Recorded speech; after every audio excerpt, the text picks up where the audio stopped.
આ ટેણિયા મિત્રો કેસુડો વેણવા હમણાં ખાલી થેલી લાવવાનું કીધું હતું અને એ આખું કેસુડાનો થેલો ભરીને કેસુડો લઈને આવ્યા નિસ્વાર્થ ભાવે.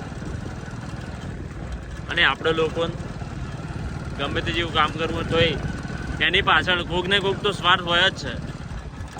જે સગા હોય છે એ વાલા નથી હોતા, જે વાલા હોય છે એ સગા નથી હોતા. હૃદયને જે સંબંધો એ કદી નાતના નથી હોતા. અને ઘણાને કમલેશ ઘણાને નાત બહાર જવાના દેડા નથી હોતા. Thank you so much for watching this blog. જો તમે આટલા સુધી બ્લોગ જોયો હોય તો તમારો દિલથી ખૂબ ખૂબ આભાર મિત્રો. બના રહેજો, આવા કોન્ટેન્ટ આપણે every day to day grow કરતા રહીશું. તમને બી મજા આવશે. ચલો મળીએ એક નવા બ્લોગ સાથે. Thank you. My name is Govind. What બોલવાનું? My name is Govind. ખબર પડી તો બધા બોલજો. ચલો.